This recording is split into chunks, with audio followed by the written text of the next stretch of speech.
Hello there and welcome to my review of For Your Eyes Only. Now, I saw this film last year and really enjoyed it. It was actually one of my favourite Bond films at that time.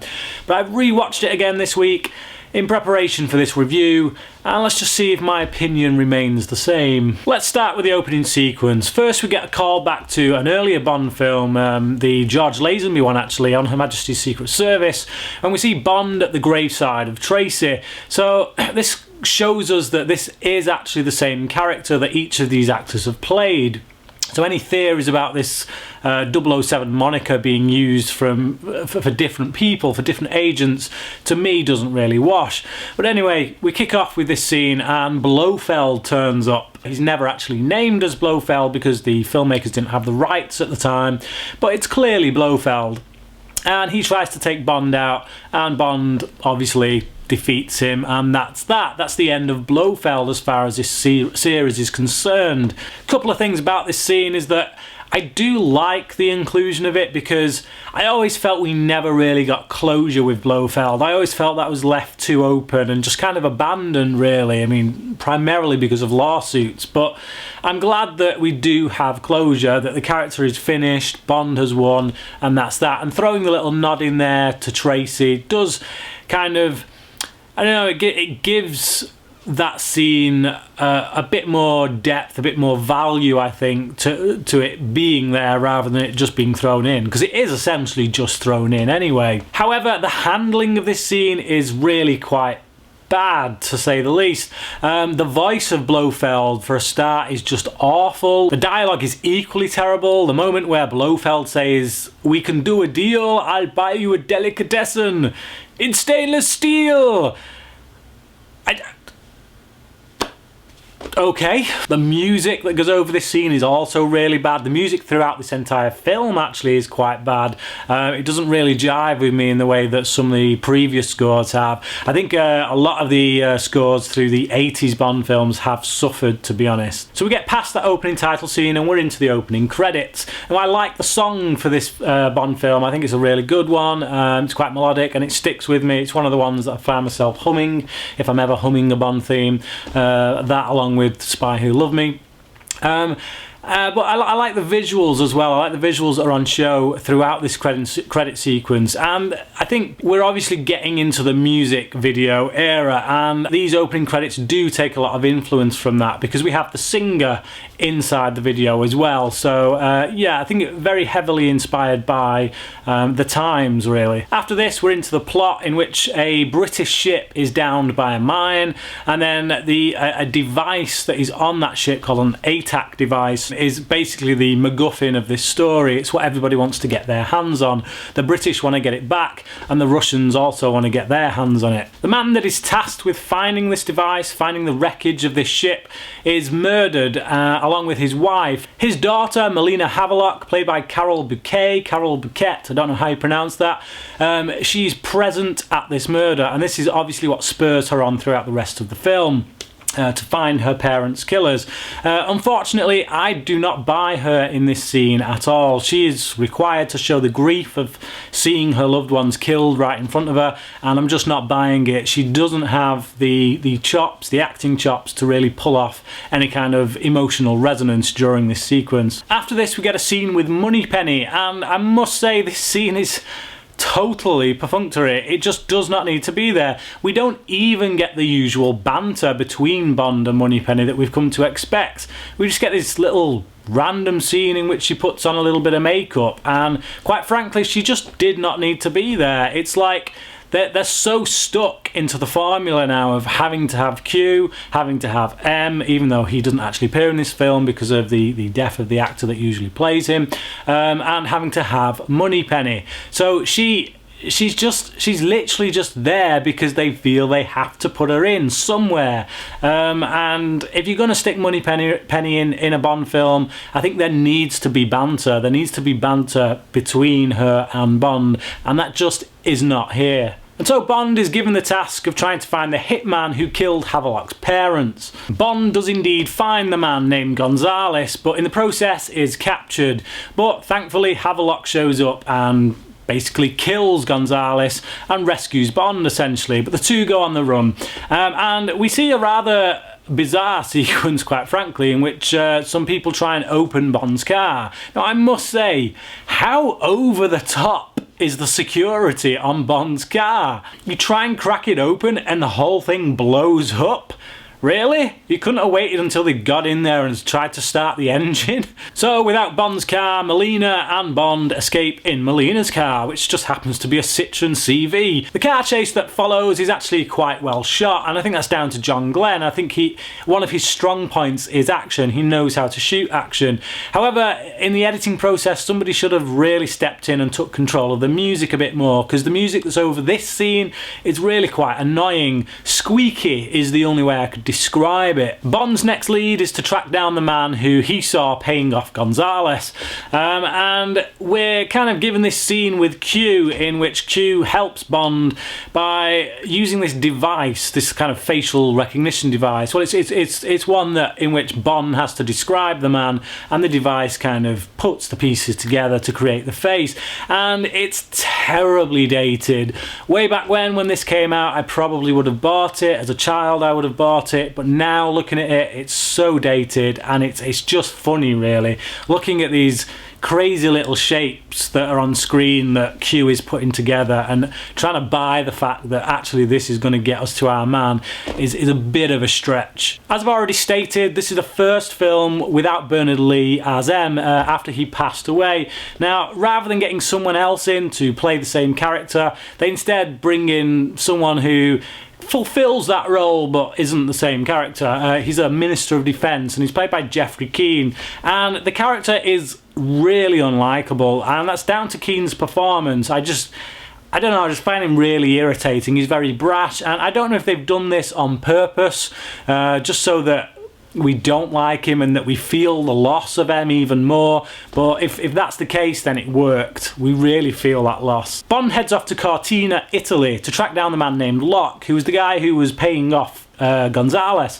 and the liaison that he meets there is named Luigi. Of course he is, because they're in Italy. Luigi puts Bond in contact with Christatos, who points the finger at a man named Columbo and says that Locke is his right-hand man. It's during this scene that we get to meet the film's most pointless character, Christatos' protege, Bibi, and as soon as she opens her mouth, she completely becomes unlikable. Now, it's from this point of the film that I really have a problem with it.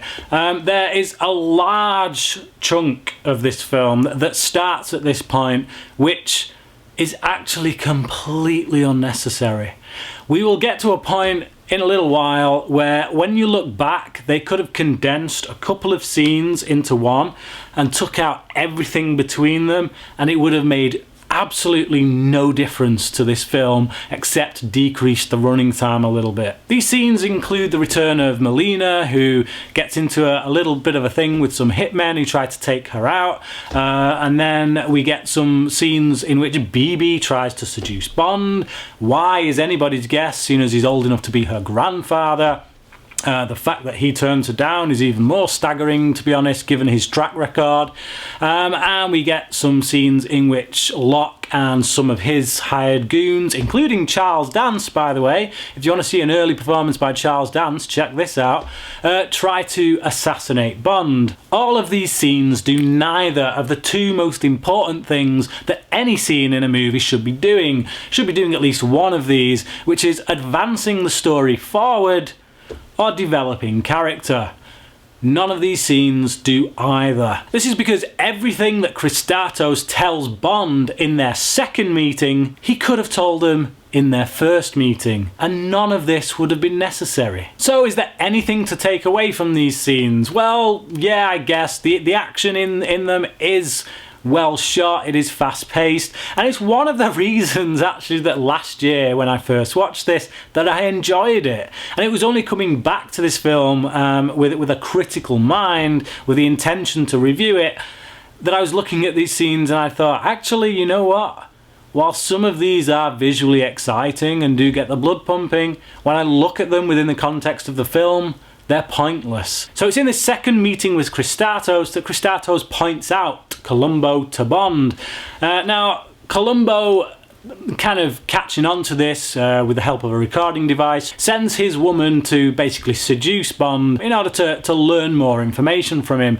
What information she actually learns, I don't know. She just seems to get in bed and doesn't actually learn that much from him. Following this sequence, Bond and this woman are both kind of ambushed by Locke and Charles Dance, and the woman is killed. But just before the two men can kill Bond, Columbo's own men show up and kind of run them off the scene, basically. They capture Bond, take him back to Columbo, and Columbo points out that actually it's Christatos that Locke works for. And so Bond and Columbo team up, and with the help of Columbo's little kind of mini army, they raid Christatos' warehouse.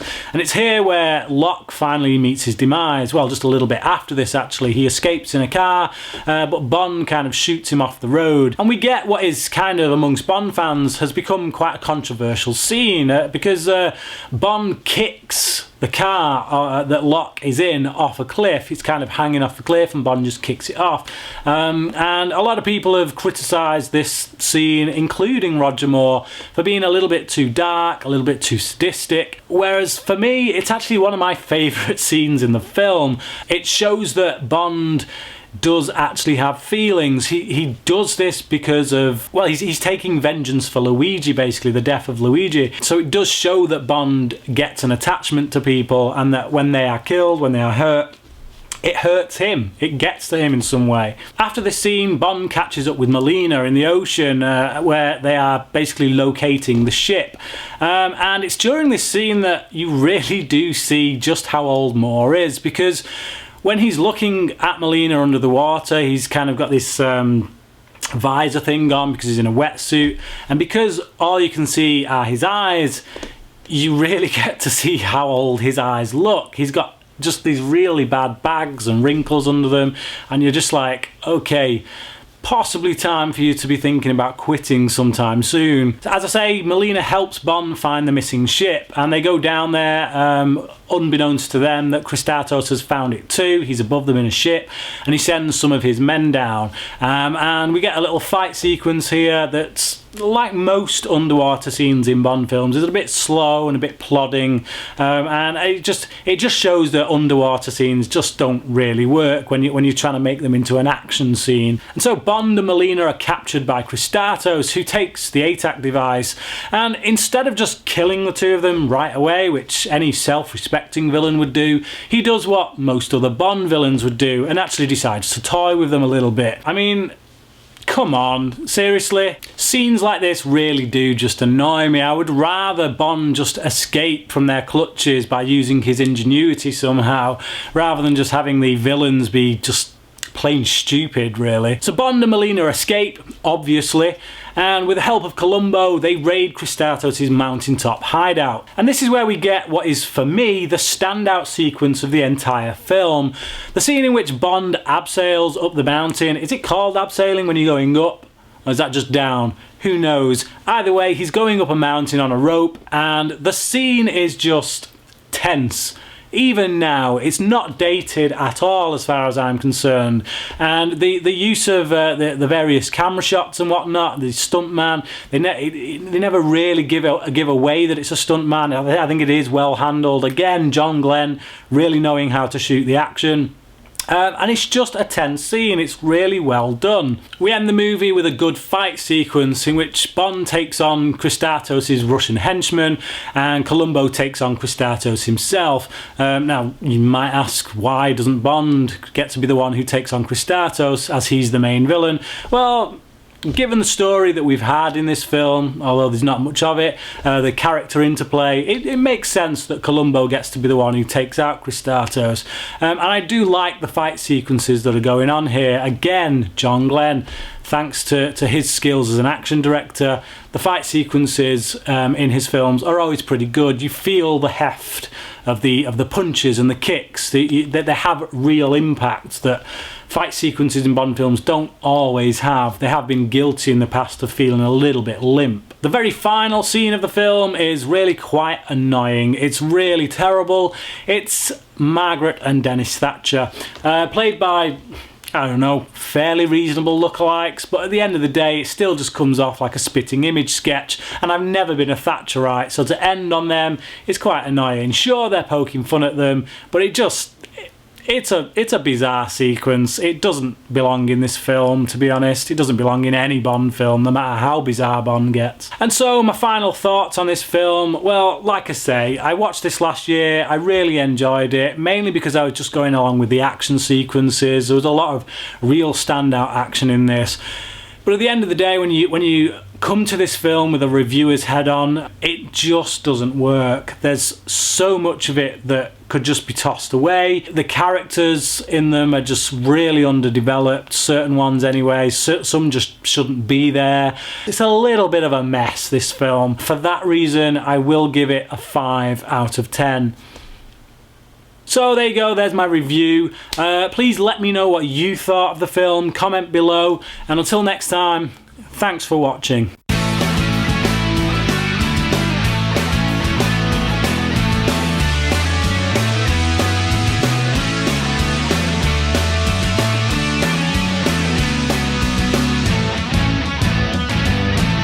A British ship is down by a landmine or sea mine. A mine, what do you call them? They're at sea.